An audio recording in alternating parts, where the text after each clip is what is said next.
بسم اللہ الرحمن الرحیم وصلی اللہ علی نبی الکریم رب اشرح لی صدری ویسر لی امری واحلل عقدۃ من لسانی یفقہوا قولی۔ میں آپ تمام لوگوں کو عید الاضحیٰ کی مبارکباد پیش کرتا ہوں اور اللہ تعالیٰ سے یہ دعا کرتا ہوں کہ اللہ تعالیٰ ہماری اس عید کو ہمارے لیے برکتوں کا ذریعہ بنا دے اور ہم تمام لوگوں کو عید الاضحیٰ کے پیغام اور اس کی اسپرٹ کے مطابق آنے والے ہفتے اور مہینوں کو گزارنے کی توفیق دے۔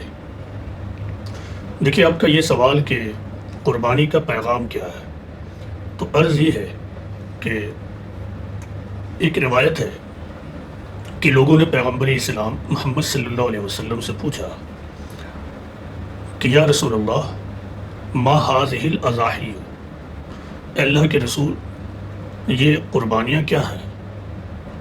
پیغمبر اسلام محمد صلی اللہ علیہ وسلم نے فرمایا سنت ابیکم ابراہیم، یہ تمہارے باپ ابراہیم کی سنت ہے۔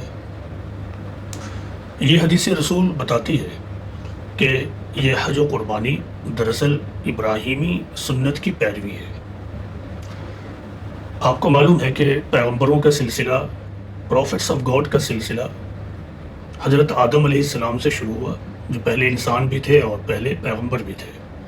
یہ سلسلہ چلتا رہا، تمام پروفٹس نے خدا کے میسج کو انسانیت تک پہنچایا۔ حضرت ابراہیم کے دور تک مختلف پیغمبر آتے رہے۔ ہسٹوریکلی ہم لوگ حضرت ابراہیم تک پروفٹس کی ایک فیز کو کمپلیٹ کر سکتے ہیں اور پھر پروفٹ ہوڈ کے دوسرے فیز کو شروع کر سکتے ہیں۔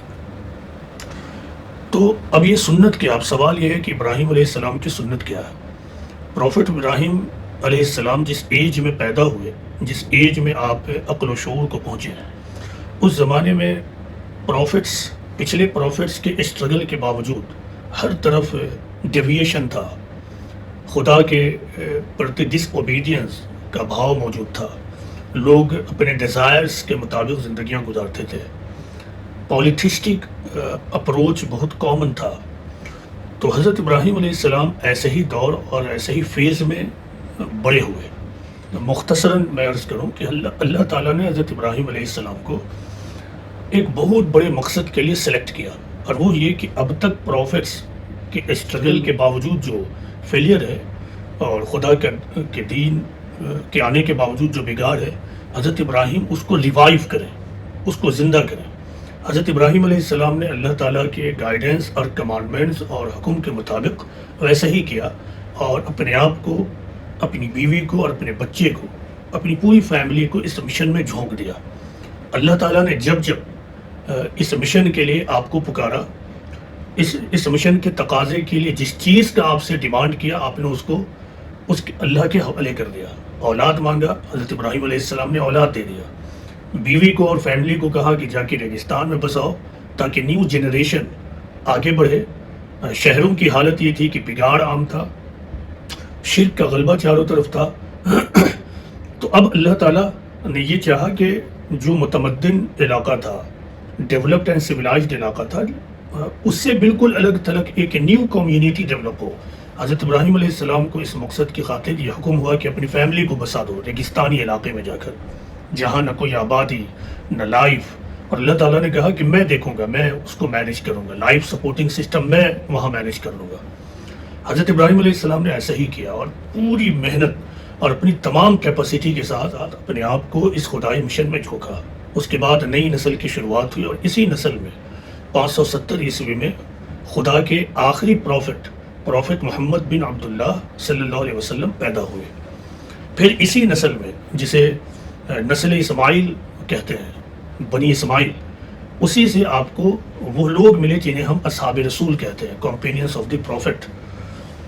پیغمبر اسلام محمد صلی اللہ علیہ وسلم نے اپنی ساتھیوں کو لے کر آخری طور سے خدائی پیغام کو اسٹیبلش کر دیا۔ تو یہ جو حج اور قربانی ہے، دراصل حضرت ابراہیم علیہ السلام کے مشن کی یادگار ہے۔ خدائی مشن کو آگے بڑھانے میں جن مشکلات اور جن قربانیوں کو آپ نے پیش کیا، انہی طریقوں کا ریپیٹیشن ہے۔ اور اس ریپیٹیشن کا مقصد کیا ہے؟ اس ریپیٹیشن کا مقصد یہ ہے کہ اس تاریخ کو بلیورز یاد کریں اور پھر اپنے آپ کو اس تاریخ میں شامل کرنے کا عہد کریں اور پھر اسی طرح اپنی زندگی گزاریں۔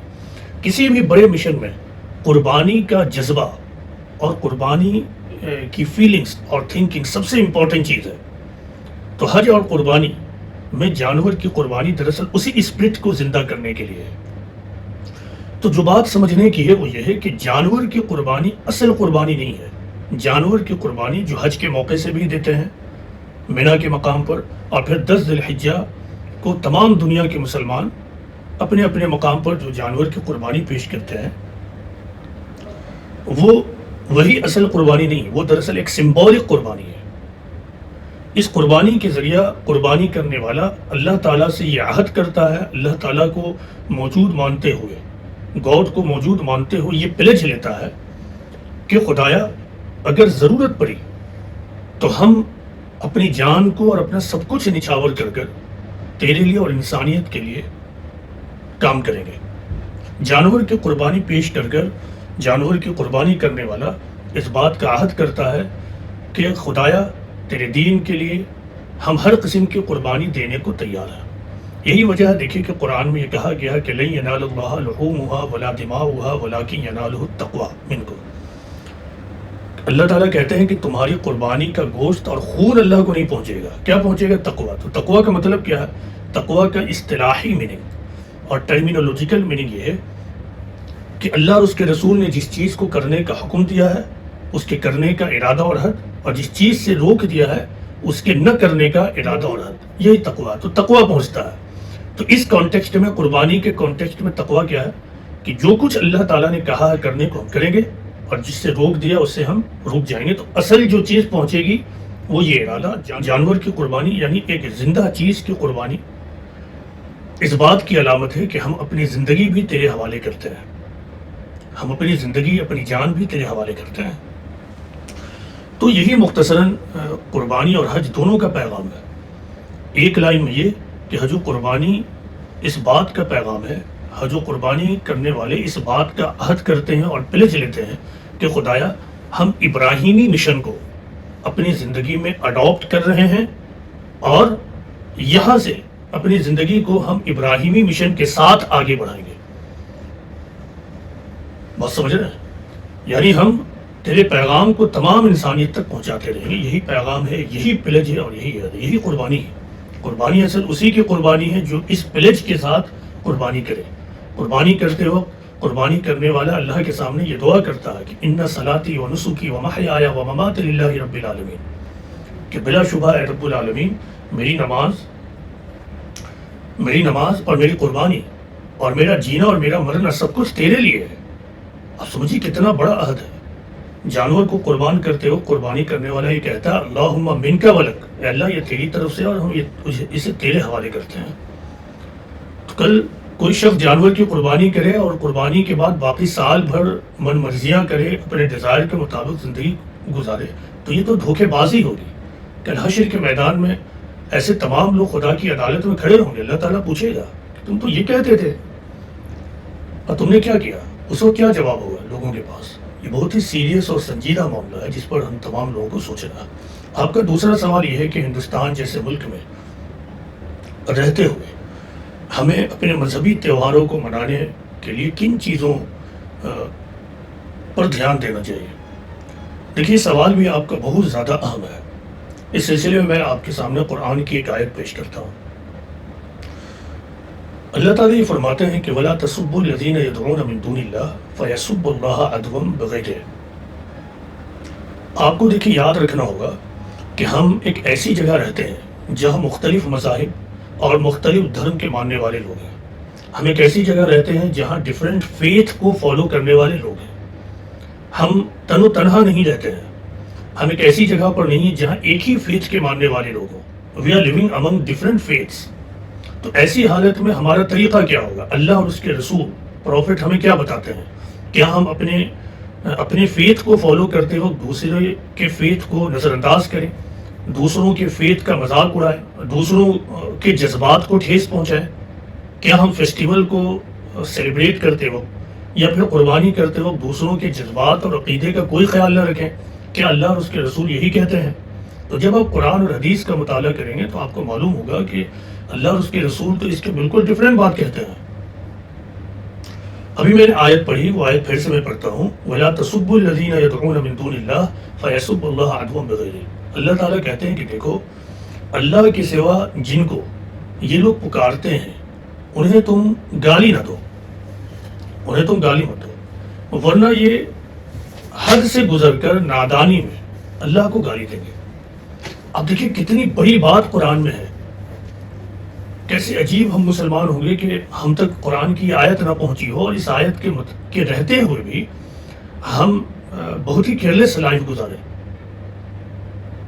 اللہ تعالیٰ نے بالکل آخری بات کہہ دی کہ اللہ کے سوا، مطلب تم اللہ کو مانتے ہو، تم اللہ کی عبادت کرتے ہو، لیکن جو لوگ اللہ کے علاوہ جس کی عبادت کرتے ہیں تو تم ہرگز ان کو برا بھلا مت کہو. کوئی ایسا طریقہ اختیار مت کرو جو ان کے خدا کو کے حوالے سے کوئی برا معاملہ ہو، ورنہ پھر وہ نادانی میں اللہ کو گالی دیں گے.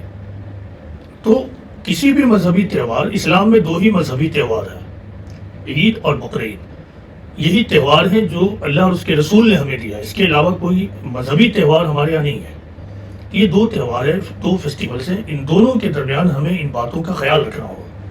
قربانی کرتے وقت ہمیں یہ خیال رکھنا ہوگا کہ ہم کوئی ایسا طریقہ تو اختیار نہیں کر رہے ہیں جس سے دوسرے کے فیتھ کے لیے وہ گالی کا سبب بن جائے، دوسرے کے فیتھ کے لیے ڈسٹربنگ معاملہ ہو جائے، دوسرے یہ سوچنے لگیں کہ یہ اپنے مذہب کو فالو کر رہا ہے یا پھر ہمیں گالی دے رہا ہے. تو ایسی صورت میں اگر کوئی بھی نان مسلم اللہ کو گالی دے، اسلام کو برا بھلا کہے، تو اس آیت کے مطابق، اس آیت قرآنی کے مطابق وہ ذمہ دار نہیں ہوں گے، بلکہ خود مسلمان ذمہ دار ہوں گے.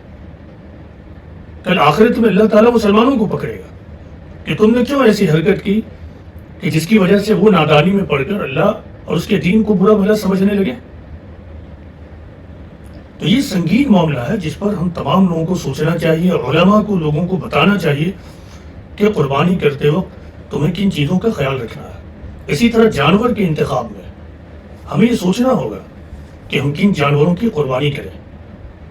ایک جانور آپ کے لیے ایک اینیمل ہے، ایک جانور ہے، لیکن دوسرے کے لیے بھی اگر خدا ہے تو آپ کیسے اس کو قربانی میں استعمال کر سکتے ہیں؟ آپ کیسے اس کے فیتھ کو ڈسٹرب کر سکتے ہیں؟ یہ سنگین معاملہ ہے اور اللہ تعالیٰ نے اس سے روکا ہے کہ تم کوئی بھی ایسا عمل نہ کرو جس سے اللہ کے علاوہ جن کو وہ پکارتے ہیں ان کے لیے وہ گالی بن جائے.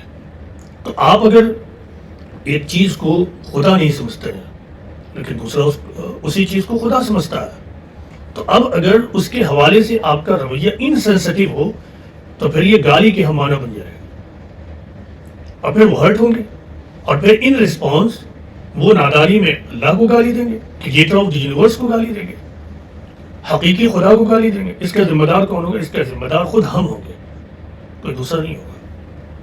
اسی لیے ہمیں چاہیے کہ ہم قرآن و حدیث پر عمل کریں اور قرآن و حدیث کے مطابق اپنی زندگی کا نقشہ تیار کریں.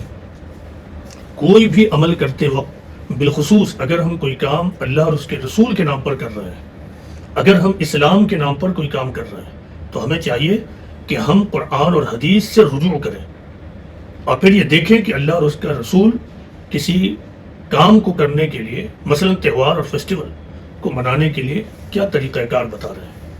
تو اللہ تعالیٰ سے یہ دعا ہے کہ اللہ تعالیٰ ہم سب کو سمجھنے کی توفیق عطا فرمائے. اللہ تعالیٰ ہم سب کو حج اور قربانی کی صحیح اسپرٹ کو سمجھنے کی توفیق عطا فرمائے اور اسی کے مطابق اپنی زندگی کا نقشہ بنانے کی توفیق دے. اللہ تعالیٰ ہمیں اتنی سمجھ دے، وزڈم دے، حکمت دے کہ ہم کسی سماج میں رہتے ہوئے ایک ایسا طریقہ اختیار کریں جس سے سماج کے دوسرے لوگ ہرٹ نہ ہو، دوسرے لوگوں کا عقیدہ اور فیتھ کے لیے وہ ڈسٹربنگ نہ ہو. اللہ تعالیٰ ہمیں سمجھ دے. وما علینا الا البلاغ المبین.